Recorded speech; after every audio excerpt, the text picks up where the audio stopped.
नमस्कार दोस्तों, चलिए आज हम बात करते हैं जुबली टेबल्स। जुबली टेबल मतलब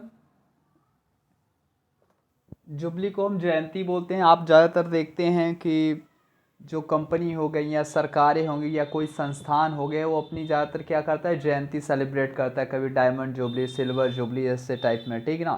तो चलिए आज हम उसी के बारे में जानेंगे, ठीक है। चलिए स्टार्ट करते हैं।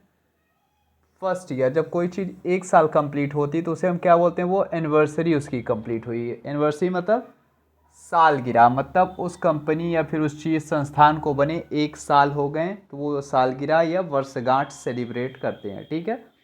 पहले साल, ठीक है ना, एनिवर्सरी बोलते हैं, ठीक है। जैसे वो 10 साल कंप्लीट होता है वो डिकेड में कन्वर्ट हो जाता है, मतलब दशक बन जाता है। 10 साल को डिकेड या दशक बोलते हैं, ठीक है।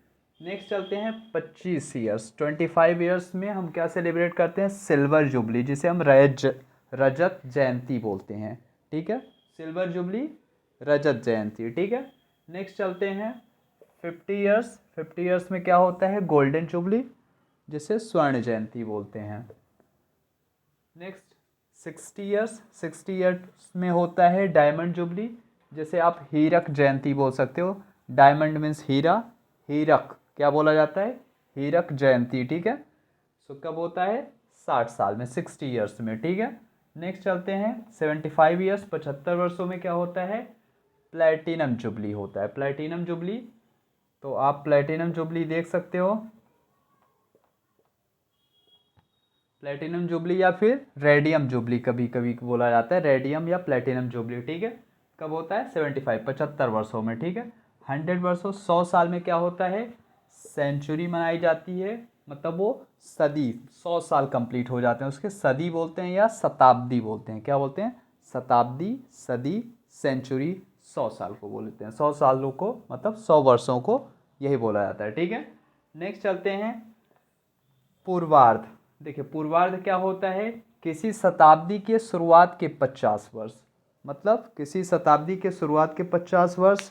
इसको हम थोड़ा सा डीप में जानने की कोशिश करेंगे कि ये क्या हो सकता है। पूर्वार्ध और उत्तरार्ध के बारे में थोड़ी सी डीप नॉलेज होनी चाहिए हम लोग को।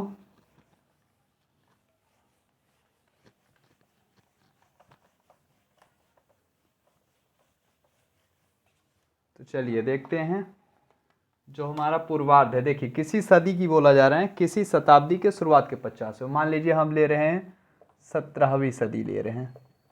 अब 17वीं सदी या शताब्दी, अभी हमने बता ही दिया, 100 साल होगा, सदी लिखिए या शताब्दी लिखिए, सेंचुरी लिखिए, एक ही चीज़ है। तो जब हम 17वीं सदी की बात करेंगे तो ये कहाँ से स्टार्ट होगी, 1601 से स्टार्ट होगी, 1700 तक चलेगी, ठीक है। 1601 से लेके 1700 के बीच में क्या होगी, 17वीं सदी होगी, ठीक है ना। तो ये क्या बोला जा रहा है, किसी शताब्दी के शुरुआत के 50 वर्ष, मतलब हम कहाँ से मान सकते हैं, 1601 से लेके 1650 तक को हम क्या बोल सकते हैं, ये 17वीं सदी का क्या रहा है, पूर्वार्ध रहा है, ठीक ना। किसको, 1601 से लेके 1650 को, ठीक है। आई थिंक क्लियर हो गया होगा। नेक्स्ट चलते हैं उत्तरार्ध। देखिए उत्तरार्ध क्या बोल रहा है, उत्तरार्ध मतलब जब कोई चीज़ खत्म होनी चाहिए, है ना, जब खत्म होने वाली होती है तो उसे उत्तरार्ध बोलते हैं, ठीक है।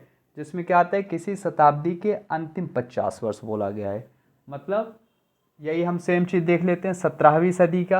अगर उत्तरार्ध की बात करेंगे, 17वीं सदी का उत्तरार्ध क्या होगा, तो इसको हम कहाँ से काउंट कर सकते हैं, 60-50 तक हो ही गया, तो 1651 से स्टार्ट करिए, 1700 तक चलिए, ये इसका क्या हो जाएगा, उत्तरार्ध हो जाएगा। किसका, 17वीं सदी का उत्तरार्ध ये हो जाएगा, ठीक है। आई थिंक आप लोग को समझ में आ गया होगा। अब अगली हम बात करते हैं पहला चतुर्थांश। तो हम पहले चतुर्थांश को भी डीप में समझ लेते हैं थोड़ा सा, ताकि इन सब शब्दों को लेके हमारे जो मन में डाउट हैं वो सब क्लियर हो जाने चाहिए। तो हम बात करते हैं पहला चतुर्थांश। देखिए कोई चीज़ मान लीजिए अपने आप में क्या है, 100 है, ठीक है। ये मान लीजिए अपने आप में क्या है, 100 है, ठीक है। अब इसके हमने क्या बोले, 4 टुकड़े कर दीजिए। चतुर्थांश मतलब कोई चीज़ 4 टुकड़े में होनी चाहिए, ठीक है। क्योंकि है ना, पहला चतुर्थांश, दूसरा है ना, चतुर्थांश मतलब कोई चीज़ 4 की बात की जा रही है, ठीक है। आप इसके जब 4 टुकड़े करेंगे तो इसमें कितना आएगा, 25, 25, 25 25 25 25 हो जाएगा, बिल्कुल होगा। अब इसके 4 टुकड़े हो गए। यहाँ क्या कह रहा है, पहला चतुर्थांश, हम मान लीजिए इसको मान लिए। तो क्या बोला जा रहा है, किसी शताब्दी के शुरुआत के 25 वर्ष, मतलब अगर हम 17वीं सदी की बात करेंगे तो कहाँ से स्टार्ट हो जाएगा, 1601 से लेके 1625 तक, ठीक है। तो क्या बोलोगे आप, 1625 तक, 1601 से लेके 1625 तक क्या रहा है वो, 17वीं सदी का पहला चतुर्थांश रहा है, ठीक है ना। 17वीं सदी का पहला चतुर्थांश क्या हो जाएगा, 1601 से लेके 1625 तक, ठीक है। इतना क्लियर होना चाहिए। नेक्स्ट चलते हैं अंतिम चतुर्थांश। अंतिम चतुर्थांश क्या होता है, किसी शताब्दी के अंतिम के 25 वर्ष, ठीक है ना। तो देखिए ये 25 और ये 25 जुड़ेगा 50 हो जाएगा, फिर ये 25 जुड़ेगा 75 हो जाएगा, और ये 25 जुड़ेगा तो 100 कंप्लीट हो जाएगा, कोई सदी एक कंप्लीट हो गई।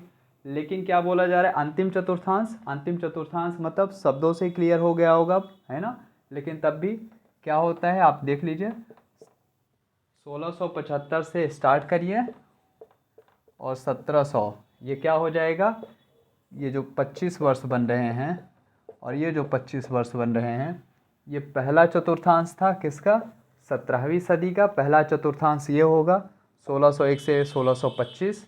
अगर यही हम बात करेंगे 17वीं सदी का अंतिम चतुर्थांश, तो 17वीं सदी का अंतिम चतुर्थांश 1675 से लेके 1700 तक क्या होगा, 17वीं सदी का अंतिम चतुर्थांश होगा, ठीक है।